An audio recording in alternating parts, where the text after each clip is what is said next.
बिस्मिल्लाहिर्रहमानिर्रहीम। Dear students, अस्सलामु अलैकुम and welcome to Paradise College. Dear students, हमने इससे प्रीवियस लेक्चर में आपके साथ work done by gravitational force is independent to path followed इसको प्रूफ किया था। आपको याद होगा कंजर्वेटिव फोर्स की डेफिनेशंस आपको दो बताई थी। ऐसी फोर्स जिसका वर्क पाथ पे डिपेंड ना करे, या ऐसी फोर्स जिसका वर्क क्लोज पाथ में ज़ीरो हो। तो बच्चों, ग्रेविटेशनल फोर्स कंजर्वेटिव है एक तरह से, तो आप साबित कर चुके हैं। तो आज हम उसकी दूसरी डेफिनेशन के अकॉर्डिंग भी उसको साबित करने लगे हैं। तो ज़रा प्लीज़ गौर कीजिए स्टेटमेंट की तरफ। शो दैट कि work done by gravitational force is zero in A close path. तो हम अपनी प्रीवियस डायग्राम ही पहले बनाते हैं और उसके अंदर एक क्लोज पाथ ले लेते हैं, तो देन हम उसको कंप्लीट कर लेंगे। आइए स्टार्ट करते हैं। मैं सबसे पहले इसकी एक डायग्राम इस तरफ बनाऊंगा और इस तरफ उसका टेक्सचर आपके सामने बताऊंगा।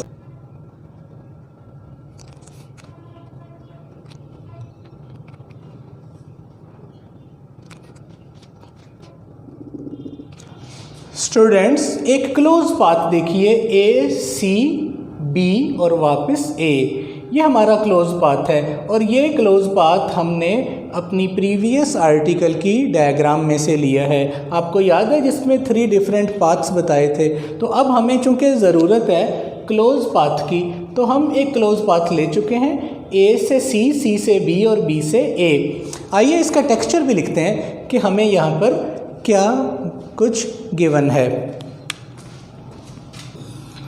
लेट्स कंसीडर ए बॉडी जिसका मैस m था, उसको इस क्लोज पाथ में मूव कराया गया जैसा कि फिगर में दिखाया गया है। स्टूडेंट्स, एक बात और देखिएगा, क्लोज पाथ किसको कहते हैं? ऐसा पाथ जिसमें बॉडी का इनिशियल और फाइनल पॉइंट सेम हो जाए। मैं क्लोज पाथ की डेफिनेशन आपको स्क्रीन पे दिखा भी रहा हूँ, ठीक है, कि ऐसा पाथ जिसमें बॉडी इनिशियल और फाइनल पॉइंट सेम आ जाए, वो किसी भी शक्ल में हो सकता है। इस डायग्राम में आपको ये दिखाया गया है। यहाँ पर एक चीज़ और देखिए कि पॉइंट ए जो है वो रेफरेंस सरफेस के ऊपर है, जबकि पॉइंट बी h हाइट पर है। Hair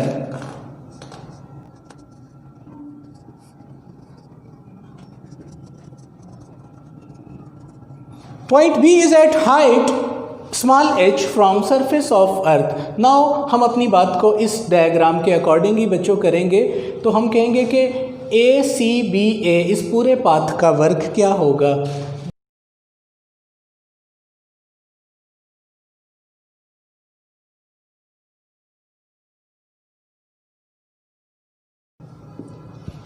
work done by gravitational force along a closed path. तो W work from A to C, C to B and B to A, A C B and A से चले और A पे वापस आए। और एक बात का लास्ट टाइम भी आपको बताया था कि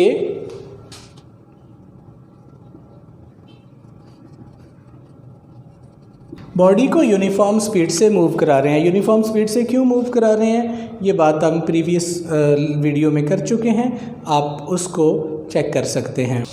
और बच्चों, एक बात हम और कर चुके हैं कि ग्रेविटेशनल फोर्स वर्क करती है जब बॉडी ग्रेविटेशनल फील्ड में मूव करे। वो पॉजिटिव वर्क कब करती है? जब बॉडी ऊपर से नीचे को आए। और नेगेटिव वर्क कब करती है? जब बॉडी नीचे से ऊपर को जाए। तो ये जो वर्क का पॉजिटिव और नेगेटिव होना है, ये डिपेंड करता है हम किस फोर्स के लिहाज से बात कर रहे हैं। तो ग्रेविटेशनल फोर्स नेगेटिव वर्क कब करेगी? यानी आप किसी बॉडी को ऊपर लेके जा रहे हैं तो आपकी फोर्स तो ग्रेविटेशनल फोर्स के ऑपोजिट होगी। तो मुराद ये है कि आपको एक एनर्जी लगानी पड़ेगी, सप्लाई करनी पड़ेगी ग्रेविटेशनल फोर्स के अगेंस्ट।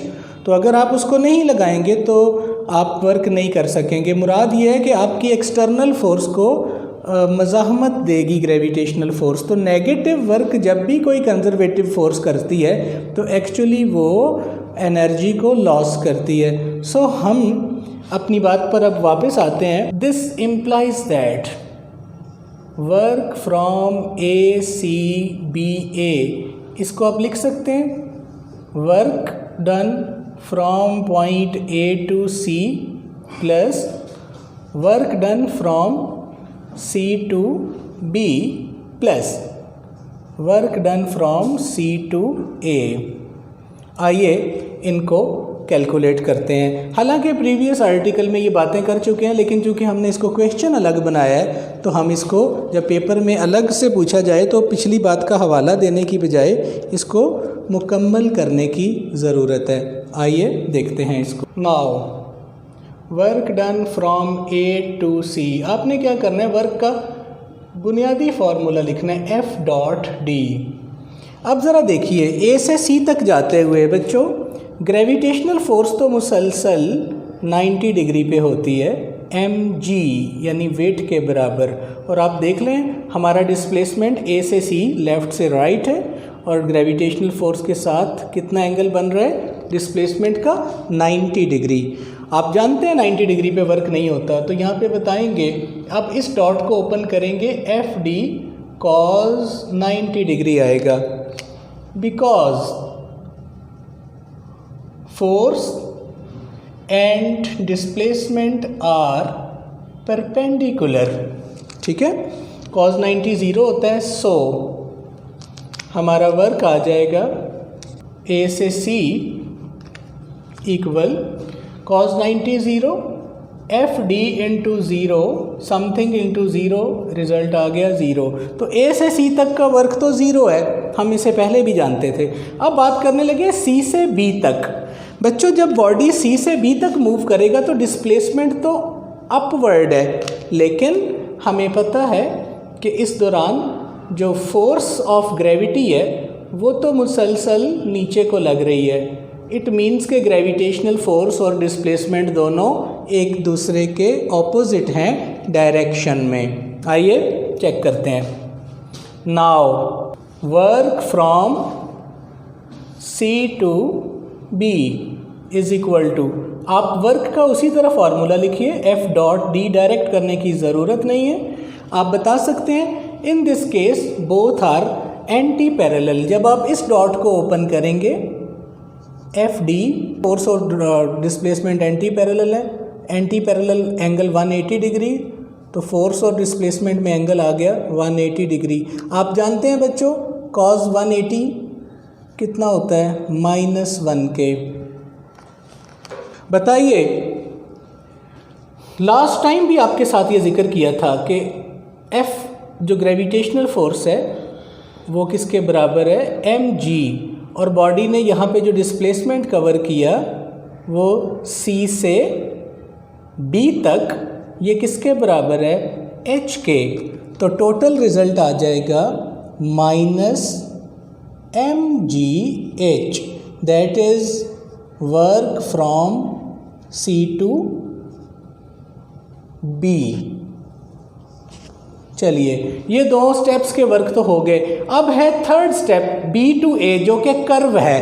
अच्छा, हमने कर्व क्यों लिया है, हम कर्व के अलावा भी ले सकते थे क्लोज पाथ, सिर्फ ये कि अकॉर्डिंग टू बुक हम फिगर को बना रहे हैं, और दूसरा ये कि हम अपने पाथ में कर्व स्टेप को, कर्व पाथ को यूज़ कर सकें। अदरवाइज़ कर्व पाथ लेना ज़रूरी नहीं है। अगर आप इस तरह का क्लोज पाथ भी लेते तब भी रिज़ल्ट आ सकता था। ऐसा नहीं है कि आप सिर्फ कर्व पाथ को शामिल करना कोई मजबूरी है। जैसे हमने पाथ लिया ये वाला, ठीक है, ए बी, जैसे ए सी बी और ए, तो आप ये भी तो ले सकते थे ए सी बी इंटू डी और डी से ए, तब भी क्लोज पाथ हो सकता था। बहरहाल हमने अकॉर्डिंग टू बुक फिगर लिए, और दूसरा मैंने ये कहा कि कर्व पाथ को शामिल कर सकें। तो आइए अब हम बात करते हैं बी से ए की।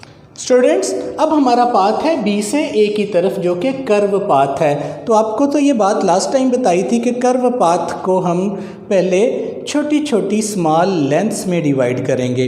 पहला मरहला है स्मॉल लेंथ्स में डिवाइड करने का, और फिर उन लेंथ्स में डिवाइड करने के बाद उन लेंथ्स के रेक्टेंगुलर कंपोनेंट्स बनाएंगे।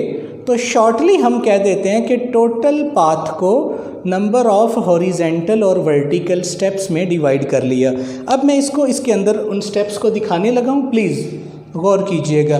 ए से बी तक आने वाला पाथ कर्व है, तो हम इसमें सपोज़ कर सकते हैं हमारा पाथ छोटी छोटे स्टेप से मिलके बना है, जैसे वर्टिकल, हॉरिजेंटल, ठीक है, पहला हॉरिजेंटल पहला वर्टिकल, जैसे सीढ़ियाँ बनी होती हैं। इस तरह हम अपने पाथ को हॉरिजेंटल एंड वर्टिकल स्टेप्स में डिवाइड कर सकते हैं, जिनकी तादाद कितनी भी हो सकती है, हमें तादाद से कोई इशू नहीं है। हम इसको इस तरह से दिखा रहे हैं, मैं कलर भी चेंज कर रहा हूँ ताकि आपको किसी किस्म की कन्फ्यूजन ना रहे।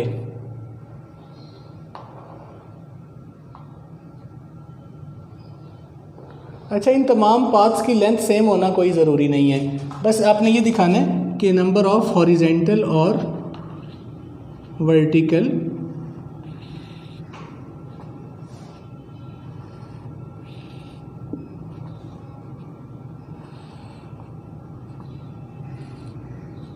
अच्छा, अगर आपको मैं इसको कलर चेंज करके ये बताऊं, जैसे ये टोटल कर्व पाथ था, लेकिन इसकी पहली छोटी सी लेंथ हमने ये ली, तो इस लेंथ का ये वर्टिकल और ये हॉरिजेंटल, इसी तरह आगे भी छोटी छोटी लेंथ्स हैं, लेकिन उन लेंथ्स के ऊपर बात अक्सर नहीं की जाती डायरेक्टली, हालांकि स्टेप्स की बात कर ली जाती है। हालांकि पहले इस पाथ की छोटी छोटी लेंथ्स बनी हैं, उन लेंथ्स के अकॉर्डिंग फिर इसके कंपोनेंट्स बने हैं, ठीक है। तो मैं इसको पहले टेक्सचर की शक्ल में बोर्ड पे लिखने लगा हूँ।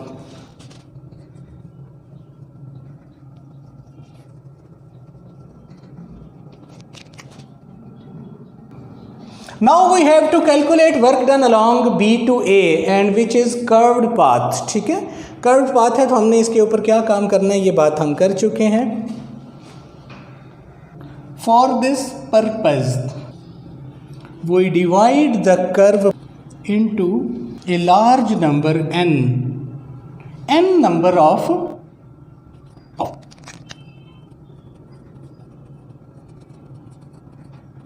हॉरिजेंटल स्टेप्स और वर्टिकल स्टेप्स। हॉरिजेंटल स्टेप्स क्या है बेटा, ये देखिए, ये जो ऊपर से नीचे को आपको नज़र आ रहे हैं ना, ये सारे वर्टिकल स्टेप हैं, और जो राइट से लेफ़्ट यहाँ नज़र आ रहे हैं, ठीक है, हॉरिजेंटल, ये हॉरिजेंटल स्टेप्स हैं। तो हॉरिजेंटल स्टेप्स के नाम लास्ट टाइम भी हमने रखे थे, तो अब आपके लिए ये मुश्किल नहीं होगा। Delta x1, delta x2, delta x3, delta small के लिए, और x लिया है x के अलॉन्ग की वजह से, डेल्टा xn, तादाद इनकी n कुछ भी है, और वर्टिकल स्टेप्स डेल्टा y1,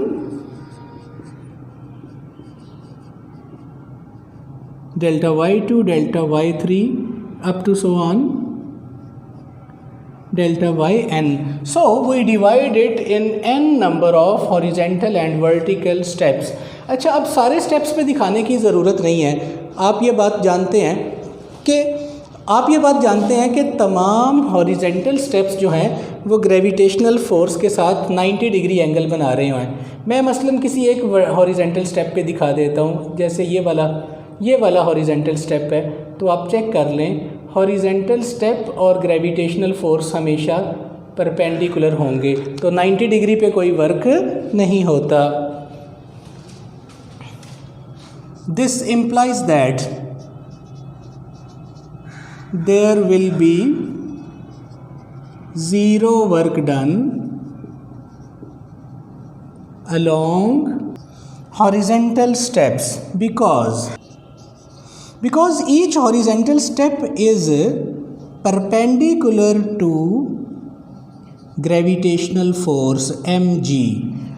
ठीक है बच्चों, एक और बात मैं आपके इंटरेस्ट के लिए बताता चलूँ, बाज़ औक़ात टर्म्स का ओवरऑल सम ज़ीरो आता है, उसको कहते हैं तमाम टर्म्स डिपेंडेड हैं, यानी ऐसा भी होता है कि हर स्टेप का वर्क ज़ीरो नहीं होता लेकिन ओवरऑल ज़ीरो आता है, तो इसको कहते हैं डिपेंडेड टर्म्स का सम ज़ीरो। लेकिन यहाँ ऐसा नहीं है, यहाँ हर टर्म का इंडिविजुअल वर्क ज़ीरो है, क्योंकि हर स्टेप जो है वो परपेंडिकुलर है। सो हर हॉरिजेंटल स्टेप पर अलग अलग वर्क ज़ीरो होगा। ऐसा नहीं है कि तमाम हॉरिजेंटल का ओवरऑल ज़ीरो है, वैसे नहीं है, नहीं। सो ये याद रखना, ये तमाम टर्म्स इंडिपेंडेंटली ज़ीरो कर रही हैं वर्क को। ओके, चलो ये बात आपके सामने मैंने वैसे शेयर कर दी, बोर्ड पे लिखने की इसको ज़रूरत नहीं थी। अब बात करते हैं वर्टिकल स्टेप्स पे। सो